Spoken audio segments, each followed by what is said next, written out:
شروع اللہ کا نام لے کر جو بڑا مہربان نہایت رحم والا ہے۔ یاسین، قسم ہے قرآن کی جو حکمت سے بھرا ہوا ہے۔ اے محمد صلی اللہ علیہ وآلہ وسلم، بے شک تم پیغمبروں میں سے ہو، سیدھے رستے پر ہو۔ یہ قرآن غالب و مہربان کا نازل کیا ہوا ہے تاکہ تم ان لوگوں کو جن کے باپ دادا کو خبردار نہیں کیا گیا تھا خبردار کر دو کہ وہ غفلت میں پڑے ہوئے ہیں۔ ان میں سے اکثر پر اللہ کی بات پوری ہو چکی ہے، سو وہ ایمان نہیں لائیں گے۔ ہم نے ان کی گردنوں میں طوق ڈال رکھے ہیں اور وہ ٹھوڑیوں تک پھنسے ہوئے ہیں، تو ان کی گردنیں اکڑی ہوئی ہیں، اور ہم نے ان کے آگے بھی دیوار بنا دی اور ان کے پیچھے بھی، پھر ان پر پردہ ڈال دیا تو یہ دیکھ نہیں سکتے۔ اور تم ان کو خبردار کرو یا نہ کرو، ان کے لیے برابر ہے، یہ ایمان نہیں لائیں گے۔ تم تو صرف اس شخص کو خبردار کر سکتے ہو جو اس نصیحت یعنی قرآن کی پیروی کرے اور رحمان سے غائبانہ ڈرے، سو اس کو مغفرت اور بڑے ثواب کی بشارت سنا دو۔ بے شک ہم مردوں کو زندہ کریں گے، اور جو کچھ وہ آگے بھیج چکے اور جو ان کے نشان پیچھے رہ گئے ہم ان کو قلم بند کر لیتے ہیں، اور ہر چیز کو ہم نے کتاب روشن یعنی لوح محفوظ میں لکھ رکھا ہے۔ اور ان سے گاؤں والوں کا قصہ بیان کرو جب ان کے پاس پیغمبر آئے، یعنی جب ہم نے ان کی طرف 2 پیغمبر بھیجے تو انہوں نے ان کو جھٹلایا، پھر ہم نے تیسرے سے تقویت دی تو انہوں نے کہا کہ ہم تمہاری طرف پیغمبر ہو کر آئے ہیں۔ وہ بولے کہ تم اور کچھ نہیں مگر ہماری طرح کے آدمی ہو، اور رحمان نے کوئی چیز بھی نازل نہیں کی، تم محض جھوٹ بولتے ہو۔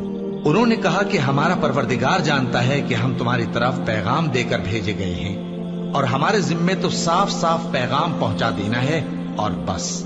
وہ بولے کہ ہم تم کو اپنے لیے منحوس سمجھتے ہیں، اگر تم باز نہ آؤ گے تو ہم تمہیں سنسار کر دیں گے اور تم کو ہم سے دکھ دینے والا عذاب پہنچے گا۔ انہوں نے کہا کہ تمہاری نحوست تمہارے ساتھ ہے، کیا اس لیے کہ تم کو نصیحت کی گئی؟ نہیں، بلکہ تم ایسے لوگ ہو جو حد سے تجاوز کر گئے ہو۔ اور شہر کے پرلے کنارے سے ایک آدمی دوڑتا ہوا آیا، کہنے لگا کہ اے میری قوم، پیغمبروں کے پیچھے چلو، ایسوں کے جو تم سے صلہ نہیں مانگتے اور وہ سیدھے رستے پر ہیں۔ اور میں کیوں اس ذات کی پرستش نہ کروں جس نے مجھے پیدا کیا اور اسی کی طرف تم کو لوٹ کر جانا ہے؟ کیا میں اس کو چھوڑ کر اوروں کو معبود بناؤں کہ اگر رحمان مجھے نقصان پہنچانا چاہے تو ان کی سفارش مجھے کچھ بھی فائدہ نہ دے سکے اور نہ وہ مجھے چھڑا ہی سکیں؟ تب تو میں کھلی گمراہی میں پڑ گیا۔ میں تو تمہارے پروردگار پر ایمان لایا ہوں، سو میری بات سن رکھو۔ حکم ہوا کہ بہشت میں داخل ہو جا۔ بولا کاش میری قوم کو پتا چل جائے کہ میرے رب نے مجھے بخش دیا اور مجھے عزت والوں میں شامل کیا، اور ہم نے اس کے بعد اس کی قوم پر کوئی لشکر نہیں اتارا اور نہ ہم اتارنے والے تھے۔ وہ تو صرف ایک چنگھاڑ تھی، سو وہ اس سے ناگہاں بجھ کر رہ گئے۔ بندوں پر افسوس کہ ان کے پاس جب کوئی پیغمبر آتا تو وہ اس سے تمسخر ضرور کرتے۔ کیا انہوں نے نہیں دیکھا کہ ہم نے ان سے پہلے بہت سے لوگوں کو ہلاک کر دیا تھا؟ اب وہ ان کی طرف لوٹ کر نہیں آئیں گے، اور سب کے سب ہمارے روبرو حاضر کیے جائیں گے۔ اور ایک نشانی ان کے لیے زمین مردہ ہے کہ ہم نے اس کو زندہ کیا اور اس میں سے اناج اگایا، پھر یہ اس میں سے کھاتے ہیں، اور اس میں کھجوروں اور انگوروں کے باغ پیدا کیے اور اس میں چشمے جاری کر دیے تاکہ یہ ان باغوں کے پھل کھائیں، اور ان کے ہاتھوں نے تو ان کو نہیں بنایا، تو پھر کیا یہ شکر نہیں کرتے؟ وہ ذات پاک ہے جس نے زمین کی نباتات کے اور خود ان کے اور جن چیزوں کی ان کو خبر نہیں سب کے جوڑے بنائے۔ اور ایک نشانی ان کے لیے رات ہے کہ اس پر سے ہم دن کو کھینچ لیتے ہیں تو اسی وقت ان پر اندھیرا چھا جاتا ہے، اور سورج اپنے مقرر راستے پر چلتا رہتا ہے۔ یہ اس غالب و دانا کا مقرر کیا ہوا اندازہ ہے۔ اور چاند کی بھی ہم نے منزلیں مقرر کر دی، یہاں تک کہ گھٹتے گھٹتے کھجور کی پرانی شاخ کی طرح ہو جاتا ہے۔ نہ تو سورج ہی سے یہ ہو سکتا ہے کہ چاند کو جا پکڑے، اور نہ رات ہی دن سے پہلے آ سکتی ہے، اور سب اپنے اپنے مدار میں تیر رہے ہیں۔ اور ایک نشانی ان کے لیے یہ ہے کہ ہم نے ان کی اولاد کو بھری ہوئی کشتی میں سوار کیا، اور ان کے لیے ویسی ہی اور چیزیں پیدا کی جن پر یہ سوار ہوتے ہیں، اور اگر ہم چاہیں تو ان کو غرق کر دیں، پھر نہ تو ان کا کوئی فریاد رس ہو اور نہ ان کو رہائی ملے، مگر یہ ہماری رحمت اور ایک مدت تک کے فائدے ہیں۔ اور جب ان سے کہا جاتا ہے کہ جو تمہارے آگے اور جو تمہارے پیچھے ہے اس سے ڈرو تاکہ تم پر رحم کیا جائے، اور ان کے پاس ان کے پروردگار کی طرف سے کوئی نشانی نہیں آتی مگر اس سے منہ پھیر لیتے ہیں۔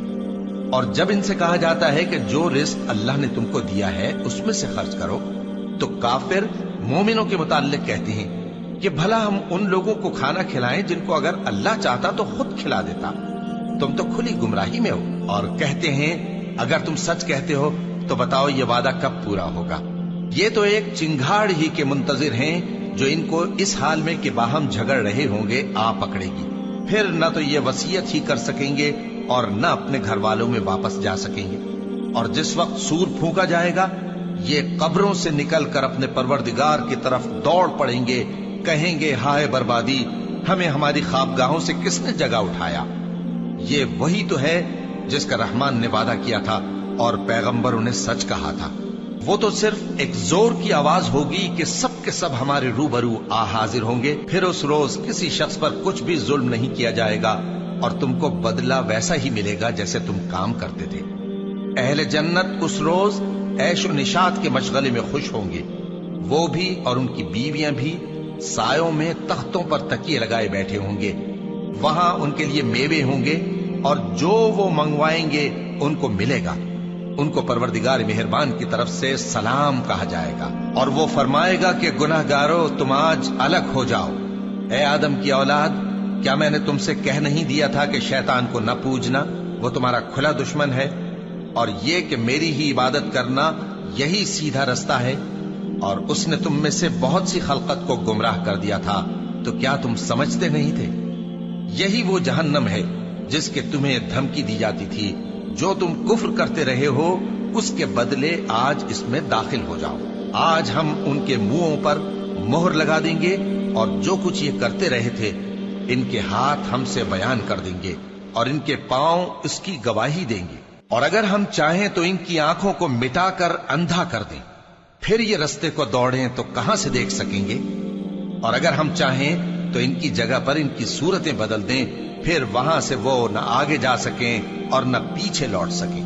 اور جس کو ہم بڑی عمر دیتے ہیں تو اسے تخلیق میں اوندھا دیتے ہیں، یعنی اسے بچپن کی کمزوری والی حالت کی طرف لوٹا دیتے ہیں، تو کیا یہ سمجھتے نہیں؟ اور ہم نے ان کو یعنی اپنے پیغمبر صلی اللہ علیہ وآلہ وسلم کو شعر گوئی نہیں سکھائی، اور نہ وہ ان کو شایع ہی ہے، یہ تو محض نصیحت ہے اور صاف صاف قرآن ہے، تاکہ اس شخص کو جو زندہ ہو خبردار کرے اور کافروں پر بات پوری ہو جائے۔ کیا انہوں نے نہیں دیکھا کہ جو چیزیں ہم نے اپنے ہاتھوں سے بنائی ان میں سے ہم نے ان کے لیے مویشی پیدا کر دیے اور یہ ان کے مالک ہیں، اور ان کو ان کے قابو میں کر دیا تو کوئی تو ان میں سے ان کی سواری ہے اور کسی کو یہ کھاتے ہیں، اور ان میں ان کے لیے اور فائدے اور پینے کی چیزیں ہیں، تو کیا یہ شکر نہیں کرتے؟ اور انہوں نے اللہ کے سوا اور معبود بنا لیے ہیں کہ شاید ان سے ان کو مدد پہنچے، مگر وہ ان کی مدد کی ہرگز طاقت نہیں رکھتے، اور وہ ان کی فوج بنا کر حاضر کیے جائیں گے تو ان کی باتیں تمہیں غمناک نہ کر دیں۔ یہ جو کچھ چھپاتے اور جو کچھ ظاہر کرتے ہیں ہمیں سب معلوم ہے۔ کیا انسان نے نہیں دیکھا کہ ہم نے اس کو نطفے سے پیدا کیا، پھر وہ تڑاک پڑاک جھگڑنے لگا اور ہمارے بارے میں مثالیں بیان کرنے لگا اور اپنی پیدائش کو بھول گیا، کہنے لگا کہ جب ہڈیاں بوسیدہ ہو جائیں گی تو ان کو کون زندہ کرے گا؟ کہہ دو کہ ان کو وہ زندہ کرے گا جس نے ان کو پہلی بار پیدا کیا تھا، اور وہ ہر طرح کی تخلیق کو جانتا ہے، وہی جس نے تمہارے لیے سبز درخت سے آگ پیدا کی، پھر تم اس کی ٹہنیوں کو رگڑ کر ان سے آگ نکالتے ہو۔ بھلا جس نے آسمانوں اور زمین کو پیدا کیا، کیا وہ اس بات پر قادر نہیں کہ ان کو پھر ویسے ہی پیدا کر دے؟ کیوں نہیں؟ اور وہ تو سب کچھ پیدا کرنے والا کامل علم والا ہے۔